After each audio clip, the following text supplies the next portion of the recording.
Baik, perkenalkan nama saya Malega Sananda dengan nomor induk siswa 056 dengan mata kuliah Rekayasa Perangkat Lunak atau Software Engineering.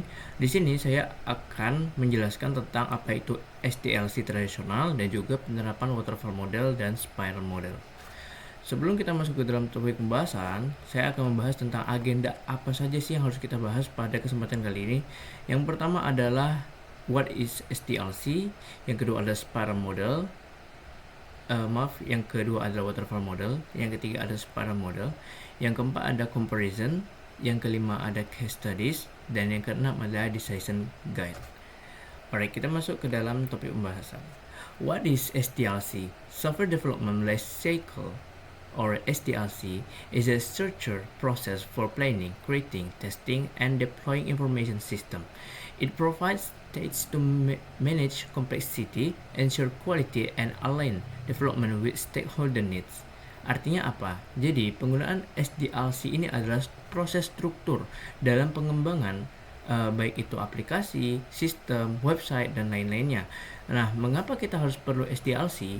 Nah, SDLC ini adalah tahap pengembangan yang sering dipakai oleh developer untuk membangun sebuah aplikasi. Nah, kita akan bahas bagaimana penerapan SDLC di dalam industri maupun di dalam tahap pengembangan. Nah, apa itu waterfall model? Nah, the waterfall model is a linear sequential approach where each phase completes before the next begins. It emphasizes upfront requirements and formal handoff. Nah, jadi waterfall model itu kurang lebih seperti ini, teman-teman. Nah, jadi waterfall model ini biasanya itu juga diimplementasi ke dalam SDLC yang meliputi beberapa dari tahap ini. Yang pertama adalah requirements. Sebelum kita membangun, pasti kita harus ada requirement dulu dong. Yang kedua adalah desain. Nah, ini juga penting, teman-teman. Sebelum dalam tahap pengembangan aplikasi harus memiliki desain arsitekturnya sendiri. Yang ketiga adalah baru implementasi.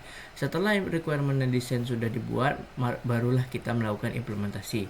Nah, yang keempat adalah yang namanya itu software testing. Nah, setelah implementasi, setelah codingan sudah selesai, maka dilakukanlah testing.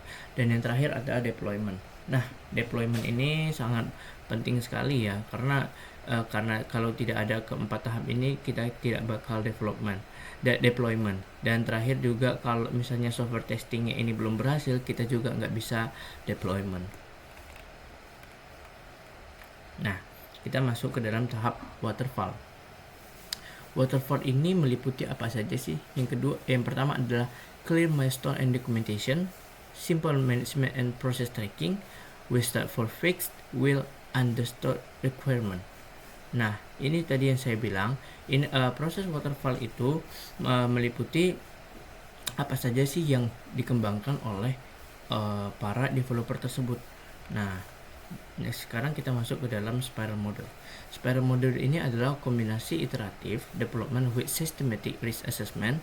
Each loop represent a development cycle that refines requirement and mitigates risk. Nah, kurang lebih spiral model ini seperti ini ya. Kita bakal bahas. Nah, spiral model ini meliputi apa saja sih? Yang pertama ada yang namanya itu planning. Planning ini sangat awam sekali ya. Sebelum kita melakukan pengembangan aplikasi, planning ini sangat berguna. Yang kedua adalah kita melakukan namanya adalah risk analysis. Risk analysis ini ya pastilah sebagian besar para developer pasti mengalami yang namanya debugging atau error code. Nah, ini sangat penting sekali ya, karena kita harus mengantisipasi terjadinya risk analysis sebelum software itu dideploy. Yang ketiga adalah tahap engineering. Nah, tahap engineering ini adalah proses di mana planning dan risk analysis ini berjalan. Dan yang terakhir adalah evaluasi. Evaluasi yang meliputi 3, semua ini sudah selesai, maka kita akan melakukan evaluasi pada sistem tersebut.